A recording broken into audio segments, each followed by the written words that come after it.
আল্লাহ পাক রব্বুল আলামিন তিনি তো মহান, তিনি সব কিছুর সৃষ্টিকারী। আল্লাহ তাআলা নিজে কসম কাটলেন, আল্লাহ তাআলা বললেন ওয়াল আসর, আমি আল্লাহ তাআলা সময়ের কসম কাটলাম। আল্লাহ তাআলা কিসের কসম কাটলেন? সময়ে। তার মানে বোঝা যায় সময়টা হচ্ছে সবচেয়ে দামি একটা বিষয়। কারণ সময়ের ব্যবধানে একটা মানুষ শিশু থেকে শুরু করে বৃদ্ধ বয়স উপনীত হয়ে যায়। এর মাঝখানে সময়ের ব্যবধানের কারণে আজকে আমরা জীবিত আছি। দেখা যায় কালকে অথবা বিকেলে আমরা জীবিত নাও থাকতে পারি, মৃত হয়ে যেতে পারি। সময়ের ব্যবধানে দুনিয়াতে যা কিছু হয় সবকিছু সময়ের ব্যবধানে। সময়ের অনেক মূল্য। এই কারণে আল্লাহ তাআলা সময়ের কসম কেটে বললেন, আল্লাহ তাআলা সময়ের কসম কেটে আমাদেরকে কি বললে? আল্লাহ তাআলা সময়ের কসম কেটে বলতেছেন, ইন্নাল ইনসানা লাফি খুসর, সমস্ত মানুষ ক্ষতিগ্রস্তদের মধ্যে রয়েছে। সমস্ত মানুষ ক্ষতিগ্রস্তদের মধ্যে রয়েছে। এখন আমরা এই আয়াতের ব্যাখ্যায় যদি এরকম মনে করি, দুনিয়াতে কত মানুষ কত টাকার মালিক হইতেছে, কত বিল্ডিং এর মালিক হইতেছে, কত ব্যবসা বাণিজ্যের মালিক হইতেছে, তারপরেও আল্লাহ তাআলা বলতেছে যে সমস্ত মানুষ ক্ষতিগ্রস্তর মধ্যে আছে। এই বিষয়টা ঠিক বুঝে আসে না। কিছু কিছু বিষয় এমন আছে, কিছু কিছু উন্নতি হচ্ছে আর্থিক উন্নতি, আবার কিছু উন্নতি আছে আত্মিক উন্নতি। দুই ধরনের। একটা হচ্ছে দুনিয়াবী উন্নতি, আর একটা হচ্ছে যে আত্মার উন্নতি, অর্থাৎ আখিরাতের উন্নতি। দুই রকমের বিষয়। আল্লাহ তাআলা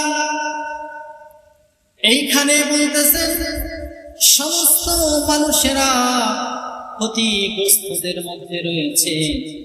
এখন আমরা হয়তোবা মনে করি আমরা এত উন্নতির শিখরে পৌঁছেছি, আমরা এত কিছু করলাম, এত উন্নত হয়েছে, তারপরে আল্লাহ তাআলা আমাদেরকে বললেন সমস্ত মানুষ ক্ষতিগ্রস্তদের মধ্যে রয়েছে। আল্লাহ তাআলা এই কথাতে বুঝালেন দুনিয়ার উন্নতি কোনো উন্নতি নয়। দুনিয়ার যত রকম তোমরা সফলতা অর্জন করো, এই সফলতা তেমন কোনো উন্নতি নয়। আসল সফলতা, আসল উন্নতি হচ্ছে আখিরাতের সফলতা। বলেন ঠিক কিনা? এই দুনিয়া হচ্ছে ক্ষণস্থায়ী একটা দুনিয়া। এই দুনিয়াতে এমন মানুষ ছিল যার বাড়িতে সব সময় 8টা 10টা 12টা করে কামলা থাকতো সারা বছর। কিন্তু সময়ের ব্যবধানে কি হলো, দেখা যায় আজকে তাদের সন্তানের অন্য মানুষের বাড়িতে কাজ করতে হয়। এরকম আছে না? না আছে। সুতরাং সফলতা তাহলে কোনটা বলবেন? দুনিয়াতে এমন দেখা যায় একটা মানুষ এমপি মন্ত্রী হয়েছিল, 5 বছর শাসন করেছে, কিন্তু 5 বছর শাসন করার ফলে এমনও তার পরবর্তীতে পরিণত হয়েছে 20-30 বছর যাবত তার জেল হয়েছে। তাহলে সফলতা কোনটা? 5 বছর আপনি মন্ত্রী হয়েছিলেন, এমপি হয়েছিলেন, এরপর যখন এই এমপিত্ব মন্ত্রিত্ব চলে গেছে 30 বছর 40 বছর 20 বছর জেল হয়ে যায়, তাহলে সফলতা কাকে বলবেন? অর্থাৎ বোঝা গেল দুনিয়ার সফলতা কোনো সফলতা নয়। আসল সফলতা হচ্ছে আখিরাতের সফলতা। আল্লাহ তাআলা তাই তো কোরআনুল কারীমের মধ্যে বললেন আসল সফলতা যদি তোমরা অর্জন করতে চাও, তাদের ব্যাপারে আল্লাহ তাআলা বলতেছেন ক্বাদ আফলাহাল মুমিনুন আল্লাযীনা হুম ফি সালাতিহিম খাশিউন। আসল সফলতা হচ্ছে তারা যারা ঈমান এনেছে এবং নামাজের ভিতরে আল্লাহ তাআলাকে ভয় করেছে, বলেন সুবহানাল্লাহ। অন্য আয়াতে আল্লাহ তাআলা বলতেছেন, আসল সফলতা হচ্ছে তারা অর্জন করেছে যারা জাহান্নামের পথ থেকে জান্নাতের পথে যেতে পেরেছে, যারা জাহান্নাম থেকে মুক্তি পেয়ে জান্নাতে প্রবেশ করতে পারবে, তারাই হচ্ছে চূড়ান্ত সফলতা অর্জনকারী। তারাই হচ্ছে চূড়ান্ত সফলতা অর্জনকারী। যারা জাহান্নাম থেকে মুক্তি পেয়ে জান্নাতে যেতে পারবে তারাই তো সফলতা। দুনিয়ার সফলতা এটা কয়দিনের সফলতা, আজকে আছে কাল থাকবে না, নাও থাকতে পারে। এই জন্যই আল্লাহ তাআলা সুন্দর করে আমাদেরকে বলেছেন, সমস্ত মানুষ ক্ষতিগ্রস্তর মধ্যে রয়েছে, কিন্তু ওই সমস্ত মানুষেরা ব্যতীতে আমরা এখন যদি প্রশ্ন করি, আল্লাহ সমস্ত মানুষই যদি ক্ষতিগ্রস্তদের মধ্যে থাকে, তাহলে তোমার জান্নাতে যাবে কারা? তোমার প্রিয় ব্যক্তিত্ব কারা হবে? তুমি কাদের উপরে সন্তুষ্ট থাকবা? দুনিয়ার সমস্ত মানুষই যদি ক্ষতিগ্রস্তর মধ্যে থাকে, তাহলে লাভবান কারা হবে? আল্লাহ তাআলা তারপরের আয়াতে বলতেছেন, ইল্লাল্লাযীনা আমানু, ওই সমস্ত মানুষগুলা ব্যতীত। তারা কারা?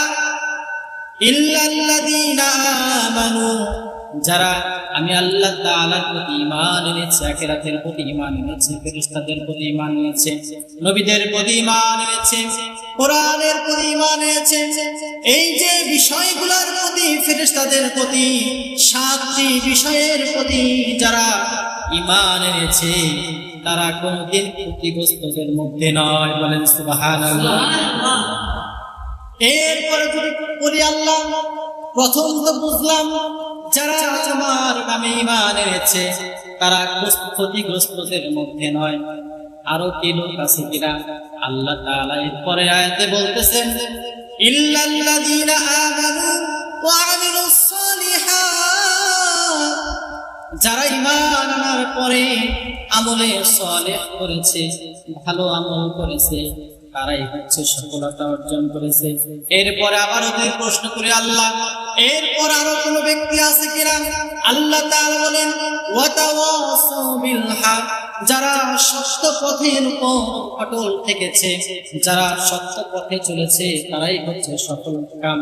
আল্লাহ তাআলার কাছে যদি আমরা আবারও প্রশ্ন করি, আল্লাহ সফলতার মানদণ্ডে পৌঁছেছে এরকম আরো কোন ব্যক্তি আছে কিনা?